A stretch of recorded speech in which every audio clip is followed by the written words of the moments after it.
looks like I'm back in the movies again, doesn't I? Well, as a matter of fact, I like to do some talking. Just don't go away until I get this thing off.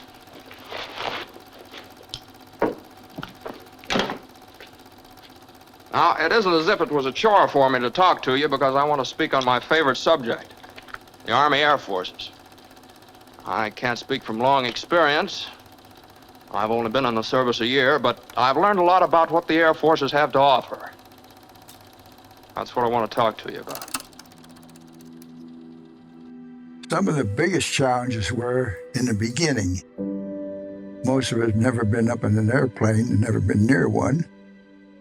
With the crew, you got together really 4 or 5 months before you went overseas to get to know each other.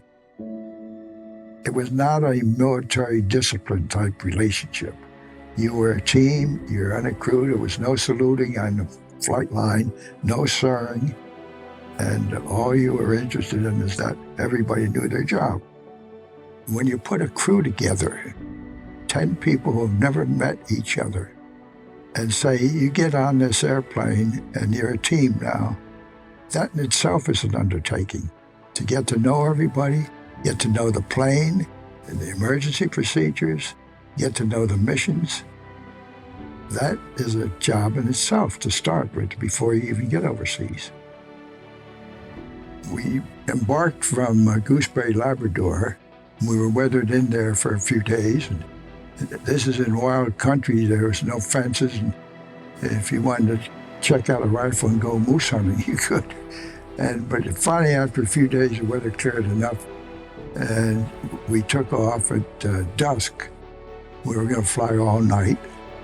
And after we took off, I looked down in the water, and there was all ice floes. And then we flew between 2 layers of clouds all the way over for 14 hours. Our navigator did a terrific job, put us right on it. Our radios wouldn't work from the cockpit, so we couldn't contact the field. So we asked our radio operator to try it, and he did, and they got in touch with us. And by using reverse radio compass, they guided us to the field. The Ellsworth and probably most of your bases over there were temporary, and they were just cut out of farmland. You don't think of them as a base in the United States. There were no fences. The squadron areas were scattered all over in wooded spots. We had 4 squadrons, and they were all different locations, and I didn't even know where the others were. You were quite a distance from the mess hall and the flight line. You had to get transportation to each one when you were flying. The number of flying people was probably minuscule compared to the support group. And you had headquarters to intelligence to plan all these missions and to plan how you're going to get 1,000 bombers up to the right target. It took a tremendous amount of planning. London was a beehive of activity because it had all the different soldiers from all over the world. Canada, Australia, New Zealand, South Africa. London did not sleep. It was a live town all the time. The restaurants were open, the bars were open, the theaters were open. It was a good place to have a leave because there was so much activity going on. The flying conditions were crude, really. The B-24 was a crude airplane. There was no heat, no amenities whatsoever. So whatever the outside temperature was, that was the inside temperature. We had electric flying suits, which helped. After above 10,000 feet, you're on oxygen. And your only way of communicating is through the intercom. First of all, it's dangerous to fly formation for a long time, which it requires complete attention. Now, you can't take the eye off the plane, so we would stagger timing so we wouldn't get exhausted. When you're approaching the target, you may have 2 or 3 groups in front of you. We got hit pretty hard with flak. These shells were all fragmentation, and they flew off as pieces of metal. They can do all kinds of damage to your plane, and we had engines damaged from flak. Waist gunner had a hit in the head with a piece of flak with a flak helmet on, and went through the steel and knocked him down. To hit the target, you had to fly through that flak barrage. You got that almost on every mission. I almost equate this with, I read a lot of Civil War books. You know, the South would prepare a fortified position and then the Union troops would have to charge it.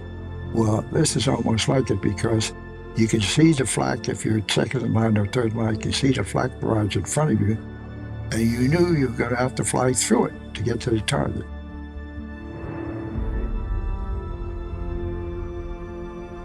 The most dangerous mission would be the supply mission to the paratroopers during the bridge too far.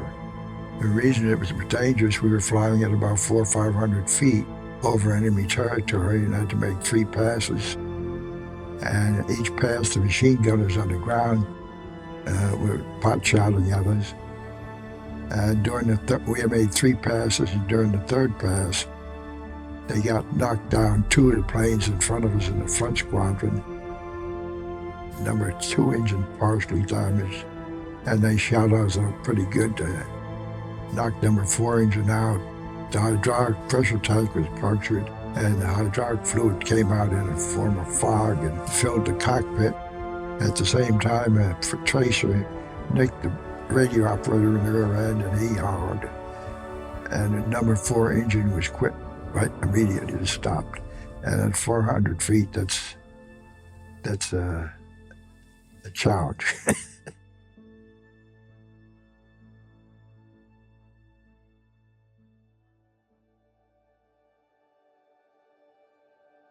I got back from overseas just before Christmas. Adjusting was not fast, and it was not easy because I was never stationed in what I would call a civilized area.